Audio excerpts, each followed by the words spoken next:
Cloud. All right, good morning, everybody. Thank you so much for showing up early on a Wednesday morning. What time is it? It's 6:07 where I am here in Mexico. I didn't realize that when there's a time shift in the states that Mexico does not participate. And is it earlier where you are, Natisha? No, it's 7 here. Oh, it's 7. So I'm 2 hours earlier than what I was originally, what I had originally planned for, but it's already done. So I just have to be a morning person. So it's fine. You're even more of a morning person. Yeah, and I'm getting used to it. Like getting up at 5 in the morning is okay. Like I feel good waking up at 5 in the morning to get pretty for Zoom.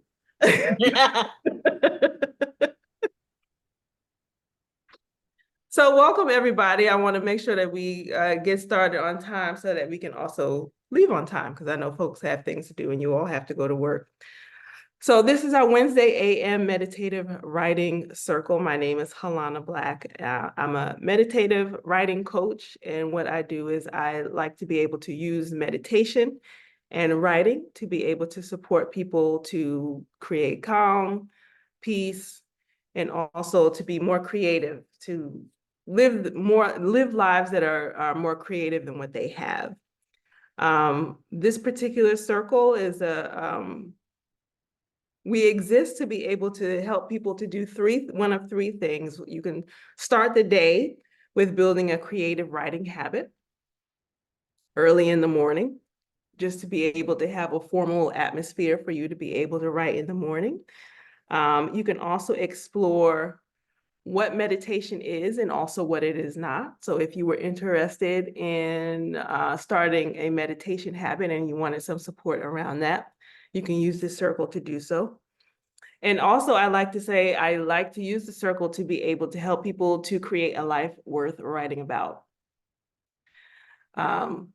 We need to be able, excuse me, a lot of people are dying on the inside because they have lives that they don't like, they don't want. So this is a space for you to be able to reflect on what it is you have in your life, what it is that you'd like to change, and hopefully start to do some of the reflective work to be able to make some of the changes in your life so that you can move forward to the life that you want. Today's topic, we're talking about choosing resilience over a life of settling. And so really, what are we talking about when we talk about resilience? Resilience is the capacity to bounce back from difficulty. Resilience is the capacity to bounce back from difficulty. So it's not just the capacity to endure I call it sadness and long suffering. Resilience is not just the capacity to endure sadness and long suffering, but being resilient should lead to a life of meaning, of something that you want, something that feels meaningful to you in your heart and your soul. A lot of us have burned ourselves out on doing things to be able to please other people, but we haven't done the work to actively choose what it is that we want to go after, what is meaningful for us. And we just sort of hope and pray that if we endure the pain long enough, that it'll lead us to something better. It never does.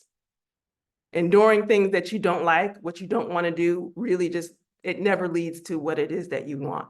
It just leads to a life of people pleasing, doing things that you don't want to do. And a lot of times it leads to a lot of sickness in your body because your soul is trying to tell you that you are not doing the thing that you were sent here on earth to do. And so you need to be able to find ways to be able to get to the thing that you want to do. And so we just end up older and more frustrated. And we just sort of start asking ourselves, when is it going to be our turn to be happy? When is it going to be my turn to be able to do the thing that I want? Other people are doing what I want, but I don't get to do that. And that's not true. You actually have plenty of opportunities in your life to do the things that you want to do. It's just a matter of taking the time to be able to work that thing out, figure out what that is, and to be able to move towards that. So we get tired of the fight, of having to fight every day, and then we wind up choosing settling, whether it was an active choice or it was just something that just sort of seems like it happened one day, and then 10, 20, 30 years later, here we are. Mostly because we've lost the belief that we can live a life of our own choosing. So why is resilience important to us as creative people? I wanted to share, where in my life I've been able to be resilient. I'm a freelance writer for a living. And I don't think that when people come to me and they say, oh, I want to be a freelance writer, I have to prepare them for the amount of rejection that I get on a day-to-day basis. Now, I write mostly for corporations and things like that, but I'll also from time to time send things out to, more, smaller publications about things that are more interesting to me, like health and wellness and things like that. But in doing that, there's a lot of rejection in the life that I have decided to lead. Just for example, when I send out my queries to get freelance writing jobs, I'll often send 25 to 50 queries out in a day. And as soon as I tell people that, people are just like, what do you mean 25 to 50 companies to ask them if they have any work available for you? And I'm like, yeah, this is what you have to do in order to be able to get work, to find work, especially in this economy. Some days I have to do more. And it's just because there's so much rejection. I get rejected literally on a day-to-day basis. I open up my email box, I open up my LinkedIn box, and it's literally filled with people who are telling me no. And that's difficult for people. They don't like that. They just want to be able to show up and to be able to jump into the life that they want without really realizing that there is some sort of work that's involved with getting into what it is that you want. So yeah, I wanted to be able to share that. Rejection is a muscle that I've really had to develop over time. And as the muscle, my ability to be able to accept rejection for the life that I say that I wanted, my life has improved over time. So there's a difference between being resilient and settling. I look at them as polar opposites. You can probably find other words, but resilience and settling for me is polar opposites. And really in this life, we get to choose what is true about us. We need resilience to be able to hold on to that vision of what is meaningful to us. So being creative really requires a certain level of flexibility in order to be able to play and create in the way that we choose.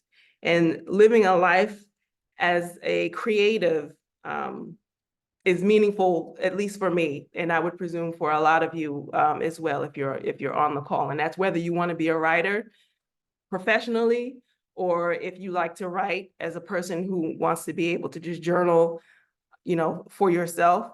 But I think everybody is a creative person. You have to, in order to live life, you have to be able to create it, which in turn makes you a creative person. You have to decide what it is that you want, and you have to create it. So you're creative in the lifestyle that it is that you want to be able to live. I choose to live a life where I get to travel. I am not interested in having a job and staying in one city for the rest of my life. A life that is meaningful for me includes being able to write. I've done a ton of other jobs before I was a freelance writer, and writing is the thing that speaks most true to me. I want to be able to create the income that I want. I can earn as little or as much income as I choose to make, because I have my own business. I don't necessarily work for one company at one time. I work for several, and then I have opportunities to be able to earn income in other spaces as well. I get to create meaning in how it is that I spend my time. I spend my time with the people that I enjoy being around. I'm not forced to sit around in one space only with the people that I grew up with.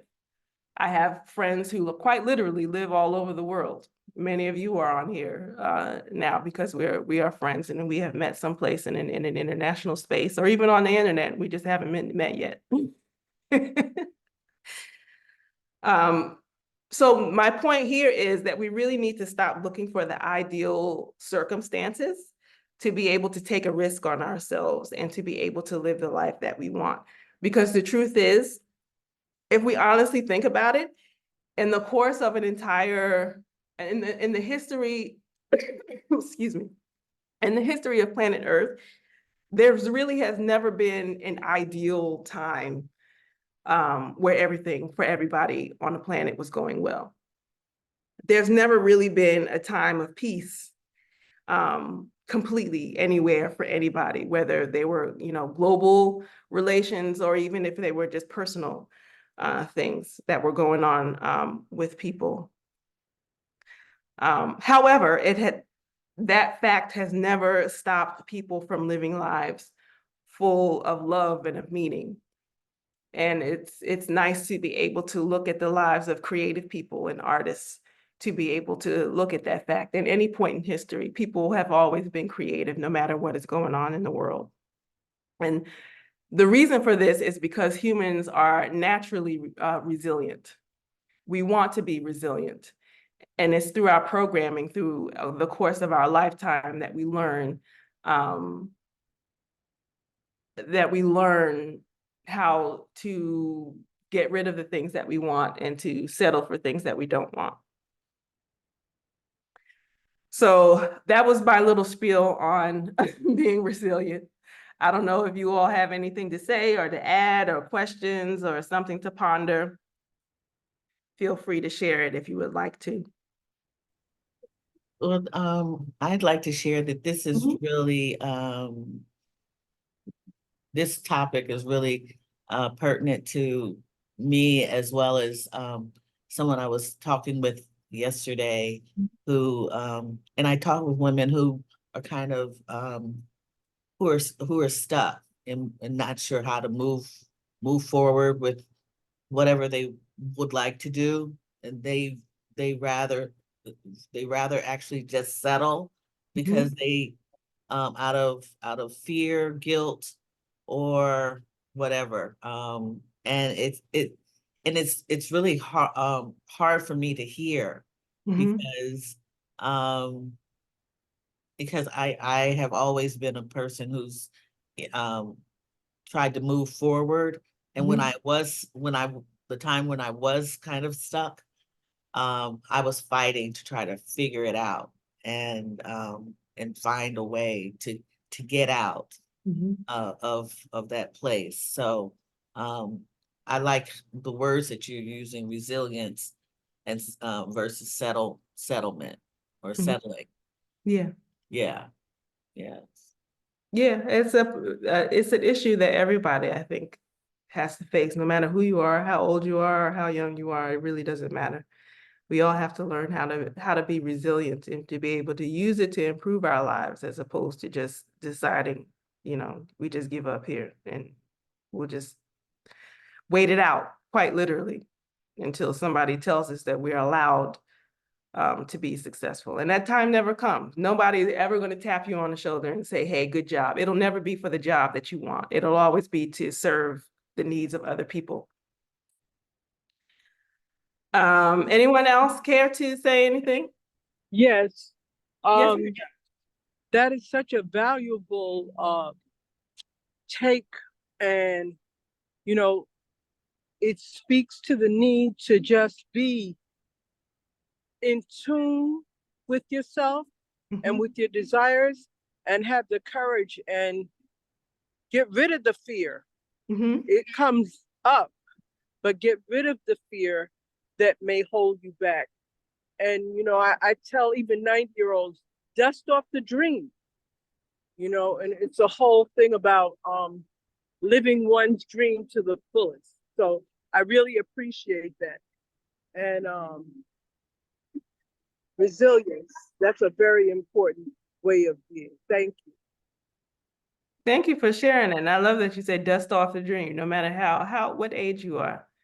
As long as we are still here, we can dust off the dream, and we can choose to live our lives in small ways, in the ways that we would like to.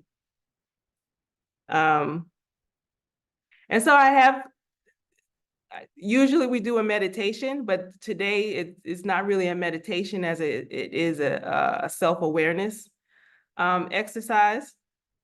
But we can start with breathing. And I like to be able to turn off the video when we do this part, just to be able to help people to focus.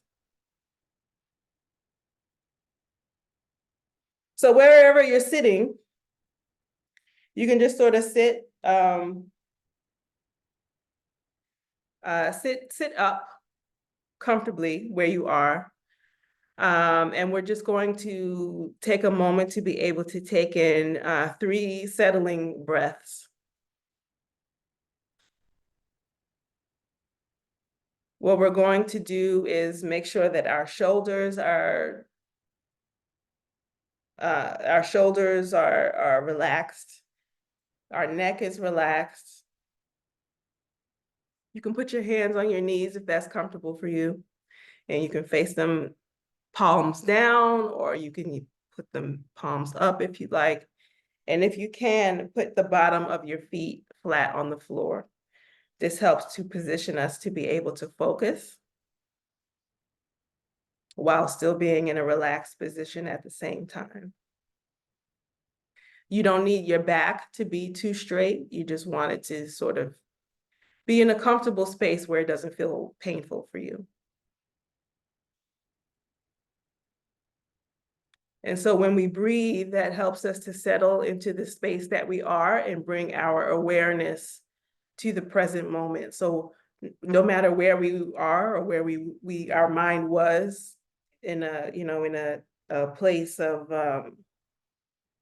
disarray, we can sort of use just regular breathing as a way to help us to relax and calm and sort of tune into what is going on with us right now. So what we're going to do is we will breathe in for 8 and breathe out for 8. Very simple. Breathe deeply from your diaphragm all the way up to the top of your lungs. So we'll take in breath number 1.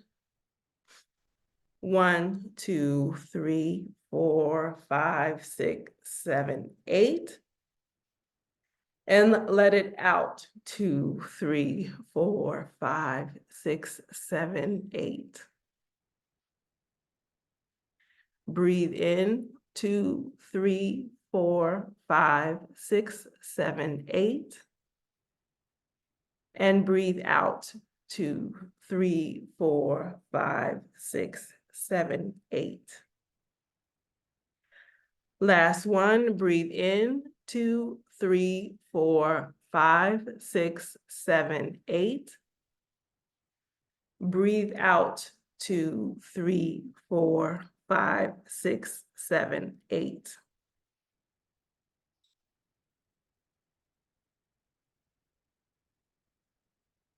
And just take a note of what you feel at this moment. Just take a note in your mind how it is that you feel. And hopefully you'll feel more relaxed. You'll feel more able to hear what is going on within you and possibly around your immediate area around you. Perhaps your heart rate has slowed down a bit.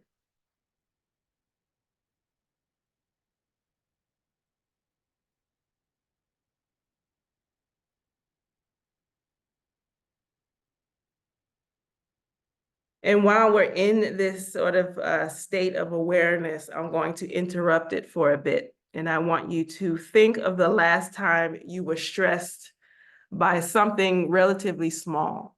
You get to define what small is for you. Maybe it was, traffic. Maybe someone said something to you that was out of order. If you have children, maybe your children did something to sort of knock you off your rocker for a minute. Maybe you have an event or something that is sort of giving you some worry. I just want to bring that event to your immediate awareness.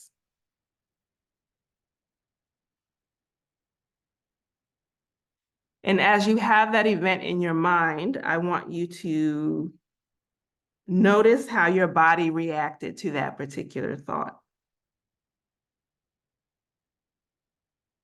Like, did your muscles tense up?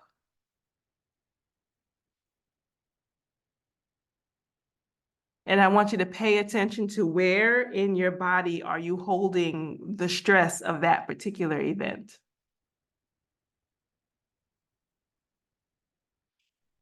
Do you feel a tightening in like your heart area? Is there sort of, a slight pain in your back?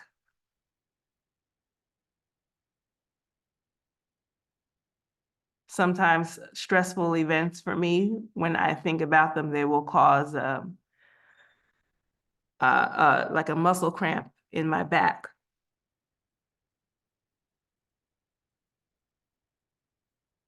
And so we're just thinking of that particular space in our body where we see where we are holding the stress of the event that's in our mind, in our head.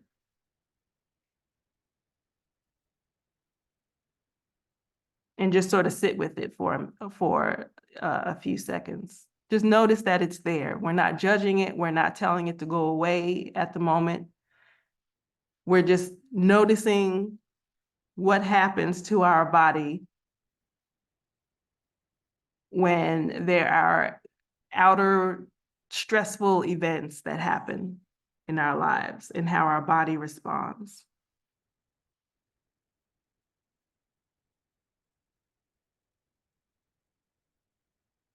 And if we think about it,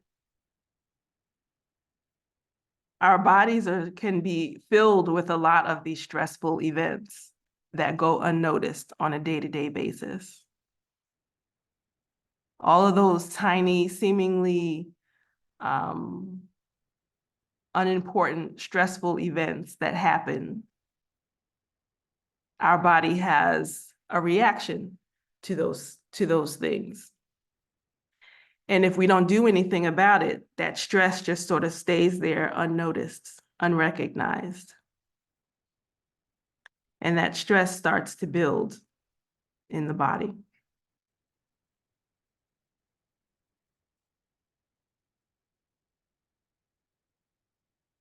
And so at this point, what we can do when we realize that there's a stressful event that has happened and our body has had a reaction, what we can do to help I won't use the words get rid of it, but maybe soften the effect of that stressful event on our bodies is to do what's called a metta meditation. And metta means loving kindness.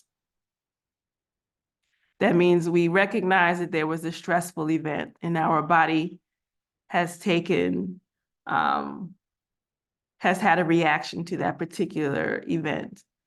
And rather than just allowing it to stay, we can send loving kindness to that particular space in our body where we are holding the stress. So we send affirming words of love and kindness to that particular area. And then we can start to pay attention to how that sort of starts to alleviate some of that stress that we have in our body. So if I have a stressful space in the heart space for me, I can send loving kindness to my heart. And sometimes I like to be able to add visuals to that. If I'm sending loving kindness to my heart, I can also send a warm, glowing light to that space in my heart. And all the while we are continuing to breathe. You have to breathe. And notice what your breathing pattern looks like. Are you holding your breath? Because when we're stressed, we often hold on to the breath.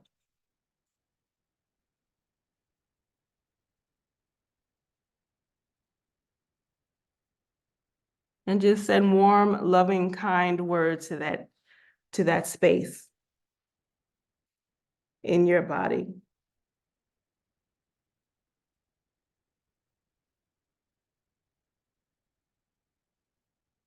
You can reassure your body that it's okay. The same as you would do with a crying child who's experiencing discomfort. You can do this for yourself, even as an adult. Sometimes we have to parent ourselves.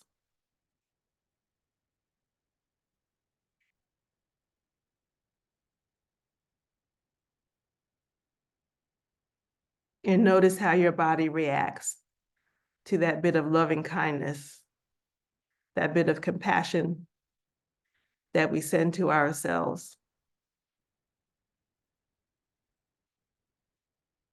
How your breathing pattern reacts. How your stomach is able to unclench itself.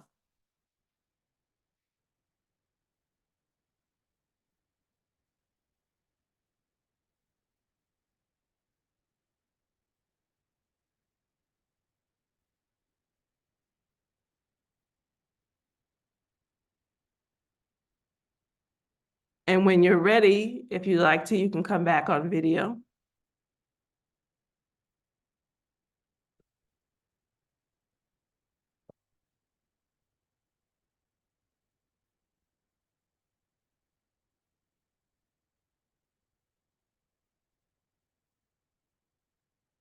And if you'd like to share, I'd love to hear how it is that your body reacted to that bit of self-awareness exercise. Where did you start from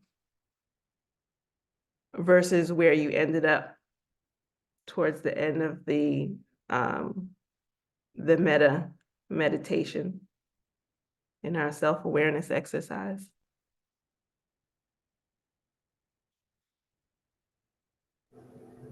I'll speak. Yes, Mr. Lewis. Good morning, everybody. Good I was reminded of a conversation with my daughter last week. There was something going on. It wasn't anything really, something we were trying to go somewhere or do something. And my daughter-in-law, who was kind of the facilitator of this, doesn't speak English well. She speaks like broken English. So I didn't really know what was going on. I'm like, are we leaving now? We leaving? What are we doing?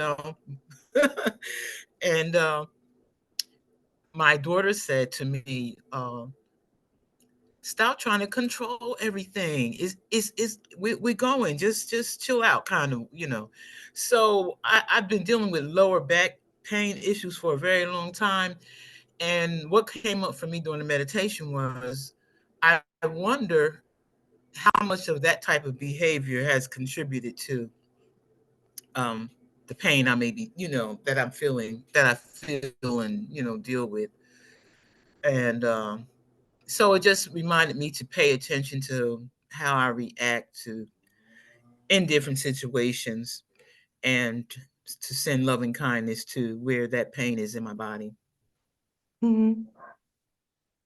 So that's a nice thing to be able to be aware of, that that's a pattern Yeah. of not be of having the need to control what other people are Yeah. doing.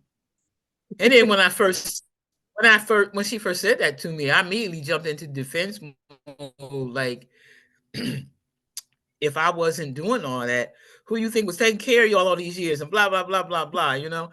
But none of that is true anymore. Mhm. None of that is true anymore. So Mhm. So you can that's a let it big go. yes. Indeed. Mhm. Hmm. Yeah. Yeah.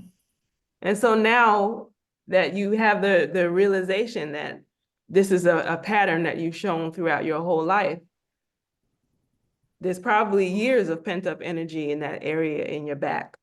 Exactly. That's what I'm talking about. Hmm. Mhm. And And so, it seemed at that moment, it didn't seem like that big of a thing. But just in this meditation, I was like, wow, maybe that's what part of what's going on with my back. Because I've done every type of therapy, mhm, physical type of therapy, chiropractic, massage, acupuncture, everything except going under the knife. Um, and it's still there. mhm. Hmm. Well, hopefully you can use this on some sort of a regular basis to be able to help you to start to relieve it. If Thank that you, and I'm looking forward to it. Thank you for giving us this medicine. You're very welcome. Mhm. Yes, it's good to be able to let go of control of your children. Mhm. You know, that's a big Yeah. stressor, you know. But as an Yeah. herbalist, let me just throw mullein out there. I just learned last week about mullein being able to help us with our back and straighten up, you know, those bent places in us. So I just wanted to share that. Mhm. I Wow. started taking Thank. it and I felt the effects pretty much immediately. It's Oh, also okay. good for it's also good for respiratory as well. Mhm. But that was Yeah. something new that I learned about Mhm. the mullein plant. Oh, thank you. And on that point, um, in Senegal, well, I just came back on Sunday. I was there for 3 months. Mullen Nice. grows all over the place. I Wow. kept seeing these plants. And I asked my son, "What is that?" He was like, "Nobody seems to know what it is." So when my Mm. daughter came over, she installed this app on her phone where you could take a picture of a plant and then it'll somehow connect and tell you what it is. And she Mhm. said, "Mullen." I said, "Mullen?" I said, "Yeah, it is like that fuzzy Wow. looking kind of leaf." And I said, "And Fuzzy, it's yeah. growing all yeah, it's growing Mhm. all over the place." I wanted to I was thinking about, can I pull some up, pull up a root and put it in my suitcase and bring it back home? But I didn't. But yeah, that's very interesting. Yeah. And I have Mhm. mullein here, so I'll start drinking it. Mhm. Yes, there's plenty of it. It's an excellent Yeah. plant. Hmm. And that makes Yeah. sense. Thank you for That, sharing. yeah, Yeah, that sure. that makes sense that the having the pain in the body or in the back is also connected to the lungs. Because I've had bronchitis in the Mhm. past, and when you breathe, that causes pain in your back. That's an Ah. interesting The point. breathing is Yeah. so labored. So And if that you look at Mm. a mullein plant, mature mullein plant, the Mhm. stalk is called doctrine of signatures. The stalk is very straight, Mhm. so it Yeah. speaks to the part of the body that it would help. That And is so Wow. one interesting. other thing about it, when I went to James Still Education Center, the great, maybe a couple other greats grandson, they preserved the land as a landmark in Jersey and Medford, New Jersey. And he actually showed us the mullein plant that his father used. He used to take the leaf off and put it in his shoe to help his feet when he got home from tending to the farm. Isn't that something? Wow. Yeah. That's also interesting. Thank you for sharing that. I'll have to, I have to look up the plant now, see what it looks like, because I want to see the straightness of it. Sure. Thank you for sharing. Mhm. Anyone else want to share how their body reacted or what they learned from the exercise? Was it useful for you? Yeah, I'll share quickly. Mhm. Speaking of one's children, I have, well, I still call them young adults, but they're getting old now.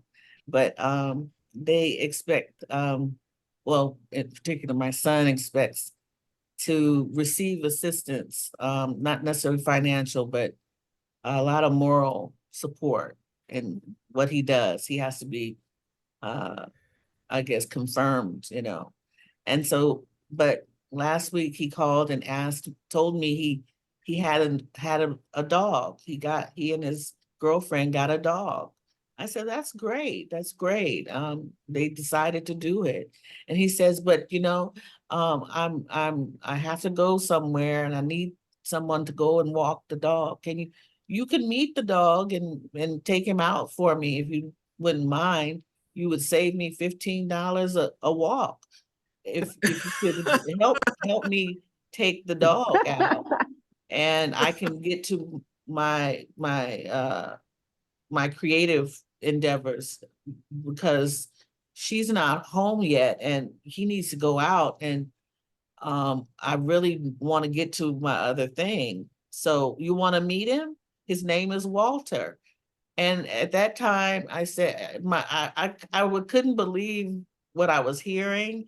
And I immediately started holding my breath, like, and I was holding my breath for the dog, believe it or not for my son. And I could not believe that he was putting me in this spot. But see, he knows me. He knows the empathetic part of me where and then I realized where I was feeling this stress in my chest and shut it all down. The boundaries went up and I said, I don't want to meet Walter. I don't want to take Walter for a walk. I'm so glad that you have Walter. And I said, Walter deserves better than you right now. So go and take care of Walter. I finally met Walter. He's a beautiful pit bull, the color of honey with light green eyes. He is stunning. And he's sweet as he can be, but he was a rescue dog. So I went up to Walter and I had my keys on my hand and he kind of didn't know me. And I put my hand out and he was like, I don't know you. And he kind of like barked at me, growled at me. I was like, yeah, we don't know each other. So I'm not walking you for a long time, Walter. But my heart, my chest was at ease. Yeah. So that's Absolutely. yeah. I normally would have meant and taken Walter out and not knowing Walter or his, proclivities. He could have eaten me up, but because he didn't know me. I'm good. I'm getting better. And believe me, I rested well. And thought about Walter and how he needs some better humans.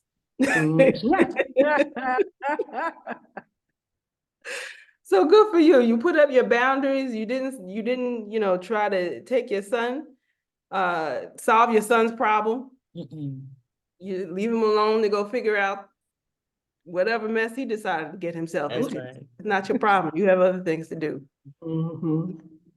May I speak on that? Sure. I love it because I saw a reel with Viola Davis and she said, when it comes to the point where you have to disappoint yourself or disappoint someone else, don't disappoint yourself.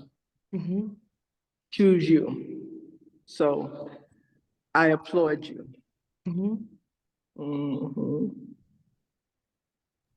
Yeah, Yeah.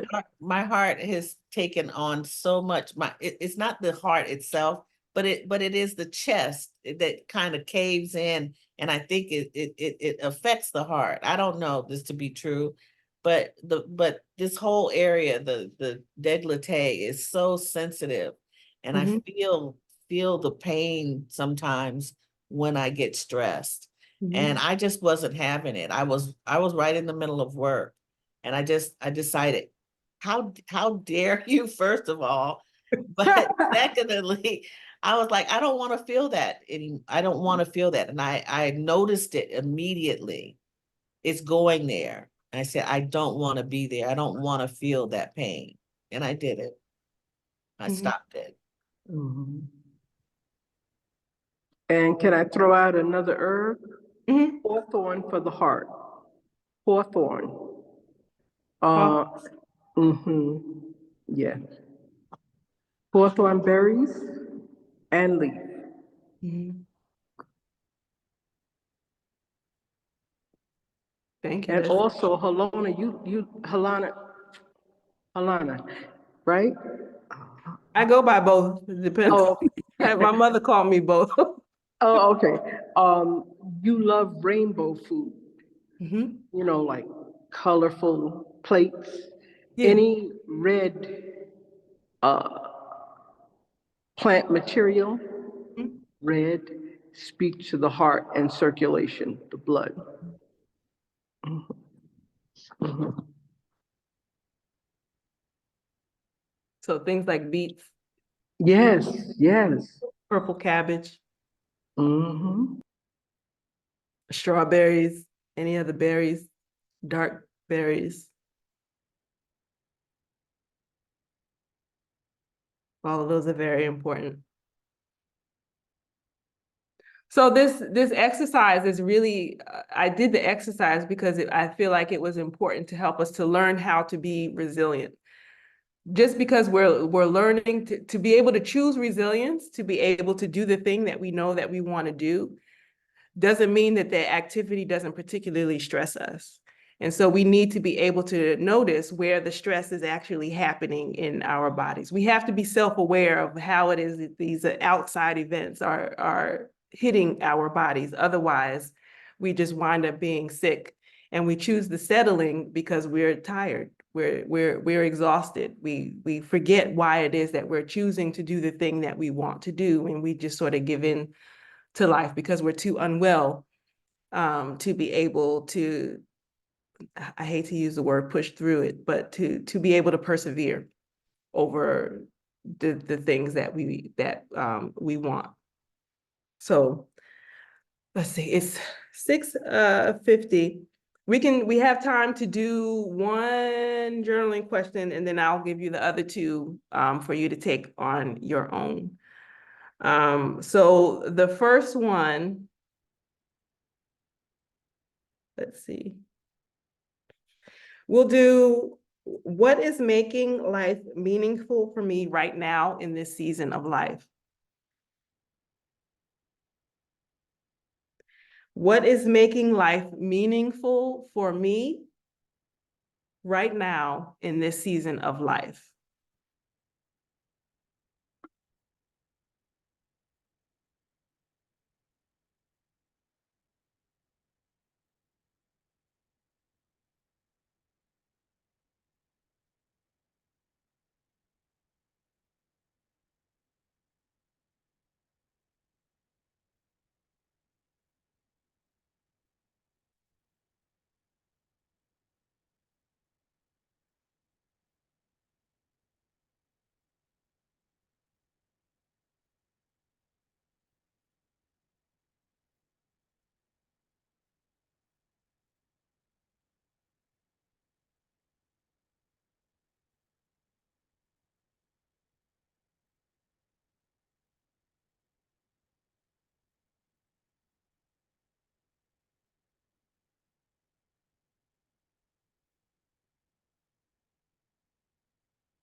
Okay, that was 5 minutes. So we just have a few minutes left. I'd be interested in hearing if anyone would love to share what's making life meaningful for you right now in this season of life so that we can close on a high note. What's making life meaningful for you? May I share? Sure. I've come far enough in my journey to be able to help others and continue to heal myself. The work is never done.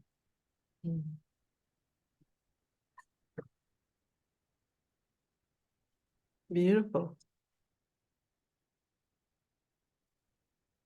Anyone else? You can read what you wrote or just sort of summarize if you would like. I'll share mine. What's making life meaningful for me at this moment is doing these circles every Wednesday morning. I think this is the seventh meeting that I've done so far in a row, and I really love it. And it's something that I've had on my mind for years to do, but I've never emotionally really had the space to be able to do so. Like there's no way in the world I could have done this 5 years ago. Just because I was just such a different person. And so it's a testament to how much emotional work I've done on myself to be able to do this on a regular basis, to hold space for other people and what it is that they want to go through is an honor. And so I really love doing it. I love being able to offer it. So, and I appreciate that you all thought enough of yourselves and of me to be able to come here as much as you can.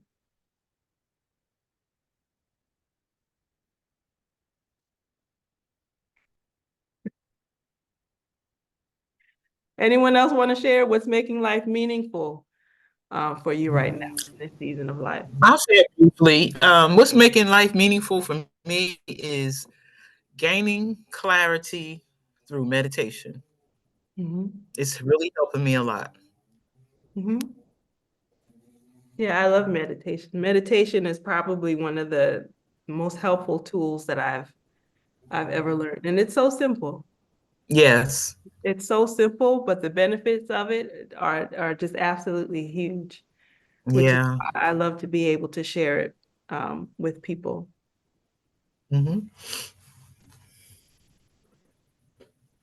Right. So that was all at 6:58 here in beautiful Merida, Mexico. Rub it in. So we'll go ahead and close it up. Thank you all so much for showing up. I recently started doing 1-hour meditation coaching sessions with people. So if you like what we've done here in the circle, and you would like more personalized attention in what it is that you're doing to be able to combine both meditation and journaling, writing, creative writing, to be able to figure out where it is that you want to go next in your life. I offer 1-hour sessions, and for some people, if you want to do more work, we can even work as much as 6 weeks at a time.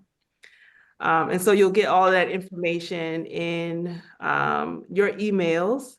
To the people who are watching the replay of this on YouTube, I do this every Wednesday. You're welcome to join the email list. You'll find the link to join the email list in the description. So you'll get information on the next meditation circle, as well as all the other things that I'm doing. So thank you all so much. I appreciate your presence. Thank And you. have a good Appreciate day. it. Y'all have a great day. Blessings. Enjoyed you all. Bye. Bye. Bye-bye. Beautiful ladies.